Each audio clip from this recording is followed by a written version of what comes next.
Chapter 44, Fighting Violence with Violence.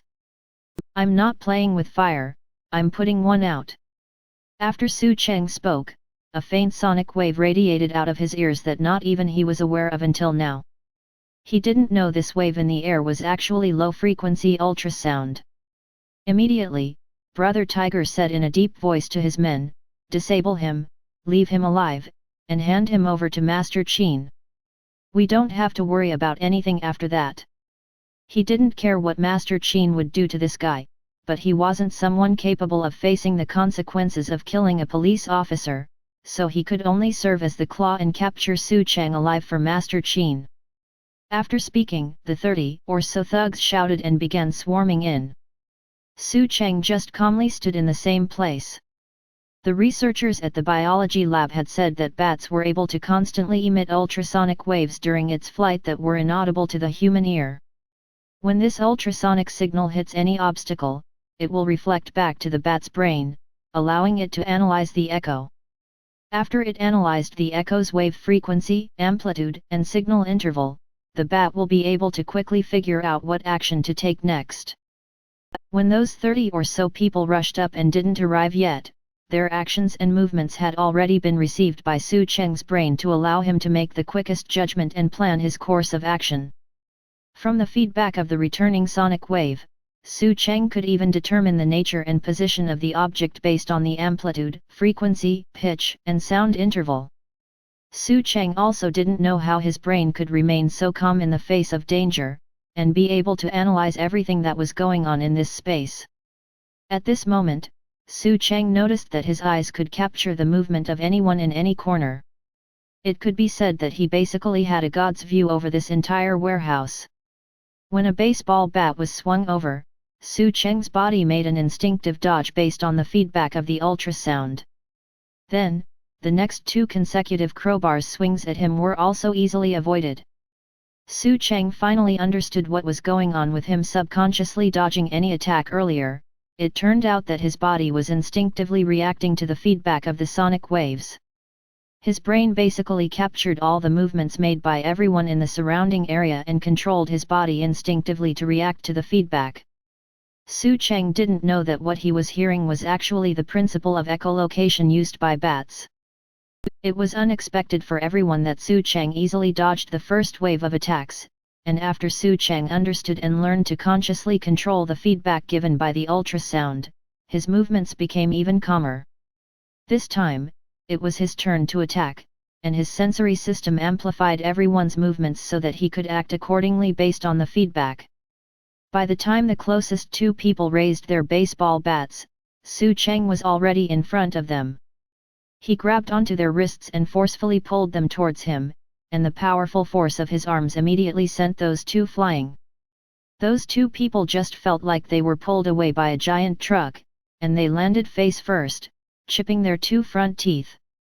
Su Cheng then lowered his body and swept the floor with a kick, and the 9 people that were surrounding him and charging at him all felt like their ankles were brutally broken by a steel pipe. They all fell to the ground and cried miserably. The steel pipes, knives, and bats they were holding all dropped onto the ground. Su Cheng didn't pick up a knife but a steel pipe. Then, swapping back and forth between his 2 hands like a nunchaku, he beat the people on their stomachs, chests, leg joints, and other places that immediately deprived them of their ability to continue fighting. The sound of the steel pipe smacking everyone was quite joyful to the ears.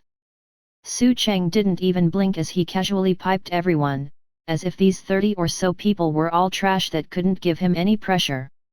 This Brother Tiger guy that was spectating just saw his men getting dropped one by one, his eyelids were thumping furiously in fear. After about 2 minutes, the entire warehouse was filled with miserable cries and whines. He saw at least 20 or so of his men disabled and on the ground, some had their legs or arms broken, some had a broken face, and there was blood everywhere. Su Cheng saw the remaining 8 people just standing there in fear and trembling, and they seemed to not be sure whether they should continue to fight or just surrender. They all just stood there, sweating buckets, terrified. Su Cheng let out a breath as his hands held onto 2 steel pipes. "If you guys follow the law, then I will follow it too," If you don't, then I can only fight violence with violence. Do you guys want to put people's lives on the line? Go ahead, I'm fine with that. I will play with you guys, no rules, no law, just fists. Let's continue. Let's go. Su Cheng roared again. Those 8 people plus Brother Tiger unconsciously took a few steps back in fear. They weren't even daring to breathe loudly anymore, fearing that Su Cheng would actually charge up to them and beat them up. Brother Tiger was scared, this time he was truly scared. They were not Su Cheng's opponent at all. Su Cheng suddenly made a step forward, and the 9 people on the opposite side took 2 steps back. Brother Tiger's eyelids were basically shivering, they were already backed into a corner.